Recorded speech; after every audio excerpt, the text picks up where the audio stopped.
Against جو justice اطہر من اللہ صاحب نے کر دیا تھا ان کو انہوں نے واپس لے لیا، ویئر ایز ہمارے senior advocate supreme court of Pakistan Aitzaz Ahsan صاحب بھی پٹیشنر تھے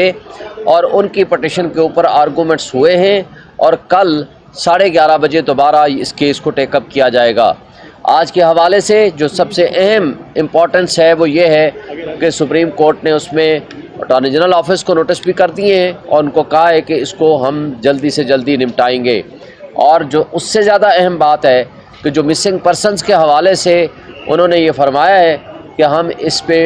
بہترین قسم کا انشاءاللہ فیصلہ دیں گے۔ ہم توقع رکھتے ہیں کہ سپریم کورٹ آف پاکستان سے، جو کہ custodian of the fundamental rights of the citizens of Pakistan ہے، تمام شہریوں کے حقوق کے تحفظ کی انہوں نے قسم اٹھائی ہوئی ہے اور ہم یہ توقع رکھتے ہیں کہ لوگوں کے حقوق کا تحفظ کیا جائے گا۔ مسنگ پرسنز ایک بہت اہم ایک ہمارے ملک کی بدنما داغ ہے جس کو ہم سمجھتے ہیں کہ اس کو ریموو ہونا چاہیے۔ اگر کسی کے خلاف کوئی جرم ہے یا کسی کے خلاف کوئی شکایت ہے تو اس کو قانون کے مطابق عدالت میں پیش کیا جائے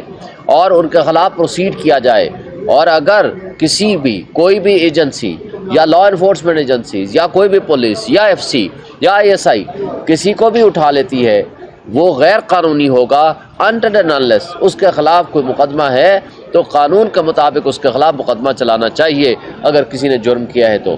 اور آج بلوچ مسنگ پرسنز کے حوالے سے بھی بڑی تفصیل سے ڈسکشن ہوئی ہے اور جو بلوچ ہمارے بھائی بہنیں یہاں آ کر بیٹھے ہوئے ہیں اس حوالے سے بھی بات ہوئی ہے اور وہ بھی ہم نے ان کو کہا ہے کہ ان کا نام بھی شامل کیا جائے تاکہ ان کے جو گریونسز ہیں وہ بھی ایڈریس ہو سکیں۔ اس کے علاوہ ہم نے جرنلسٹ کے ساتھ جو زیادتی ہوئی ہے اس حوالے سے بھی بات کی ہے اور اسپیشلی عمران ریاض کا جو نام ہے ہم نے اس میں ایڈ کیا ہے اور کچھ مہینوں تک وہ جو غائب رہا اور اس کے بعد واپس آیا تو ذمہ دار کون ہیں۔ اسی طرح جو سیاستدانوں کو اٹھایا گیا جس میں زیادہ تر پی ٹی آئی کی لیڈرشپ کو اٹھایا گیا، ان کے ساتھ زیادتی ہوئی، ان کو ٹی وی ہاؤسز میں پہنچایا گیا اور ان سے پارٹی زبردستی چھڑوائی گئی، تو وہ بینگ شہری اور سٹیزنز آف پاکستان کے ان کے بھی حقوق ہیں، اس کے بارے میں بھی ایک انڈیپینڈنٹ کمیشن بنایا جائے تاکہ وہ اس کو دیکھے، غور و خوض کرے اور وہ جن کے ساتھ جو انوالومنٹ جو اس میں انوالوڈ ہیں ان کا تعین کرے اور ان کے خلاف قانون کے مطابق پروسیڈنگ کی جائیں۔ اور اس کے ساتھ ہم نے جو بیوروکریٹس مسنگ تھے جس میں اعظم خان جس کو 34 دن اغوا کرنے کے بعد عمران خان کے خلاف وعدہ معاف گواہ بنایا گیا، اسی طرح محمد بھٹی کو اٹھایا گیا اور کئی لوگ ہیں، ہم نے اس کا بھی ریفرنس دیا ہے۔ ہم نے کہا ہے کہ آپ اور اس کے علاوہ جو انفورس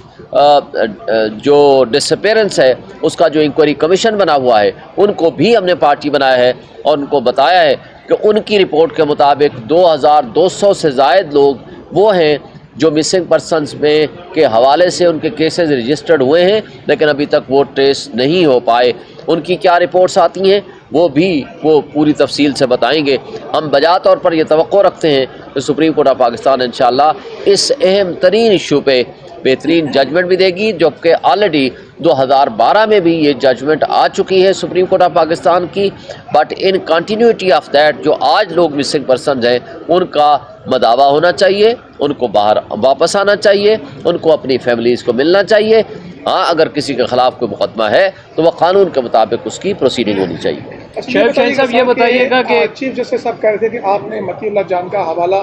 نہیں دیا، تو سوال یہ ہے کہ چیف جسٹس صاحب تو خود وہاں پر اہلیہ سماج ان کے گھر گئے تھے، تو کیا وہ سوال یہ کیا جا رہا ہے کہ کیا عمران ریاض ہے باقی ساتھیوں کے گھر بھی گئے؟ بہرحال مجھے تو یہ نہیں پتا کہ چیف جسٹس صاحب پاکستان متی اللہ جان کے گھر گئے تھے اور اگر باقی عمران ریاض گھر گئے یا نہیں گئے، میرے نالج میں یہ چیزیں نہیں ہیں، لیکن میں ایک بات کی میں توقع رکھتا ہوں کہ یہ اکراس بورڈ جن جن لوگوں کے ساتھ زیادتیاں ہوئی ہیں ہم یہ کہتے ہیں کہ کمیشن ان سب کو کس نے اٹھایا، کیوں اٹھایا، کون رسپانسیبل ہے اور قانون کے مطابق ان کے خلاف جو بھی ایک ایویڈنس آتی ہے پروسیڈ کیا جائے، لیکن اکراس بورڈ ہونا چاہیے۔ ہم نے لائیو ایشوز ڈسکس کیے ہیں جو پچھلے 2023 کے تھے، باقی جو کسی بھی بندے کو کسی بھی شخص کو اگر اٹھایا گیا اس کو بعد میں عدالت کے حکم پہ رہا ہوئی یا وہ از خود واپس آ گئے تو اس کے بارے میں بھی ایویڈنس کریٹ ہونی چاہیے، ایویڈنس لانی چاہیے، وہ کمیشن اس پہ پوری اپنی تحقیقات کرے، اس پہ ہمیں کسی قسم کی کوئی پابندی نہیں ہے۔ سر یہ بتائیے گا کہ ارشد شریف صاحب کا جناب کی طرف سے ذکر ہوا، نہ سپریم کورٹ نے اس کا ذکر کیا، حالانکہ ارشد شریف کا کیس چونکہ آلریڈی، اس لیے ہم نے ذکر نہیں کیا، آلریڈی ان کا کیس سپریم کورٹ میں سو موٹو کیس کی صورت میں پینڈنگ ہے، تو لہٰذا ان کا چونکہ اس کیس میں اور وہ مسنگ پرسن میں نہیں ہے، ان کی شہادت ہو چکی ہے، اللہ تعالیٰ ان کی مغفرت کرے، چونکہ ان کا الگ سے انڈیپینڈنٹ کیس ہے، تو لہٰذا ہم نے اس کو انڈیپینڈنٹلی رکھا ہے، اس کے ساتھ مکس اپ نہیں کیا۔ شعیب شاہین صاحب یہ بتائیے گا کہ جو ملٹری کورٹس میں جن لوگوں کے بھی ٹرائل ہو رہے ہیں، یہ تمام وہ لوگ ہیں جو 9 مئی والے واقعے میں ملوث تھے، بحیثیت پارٹی آپ نے تحقیقات کی ہیں کہ آپ کے کچھ لوگ تھے بھی یا نہیں، یا بالکل ہی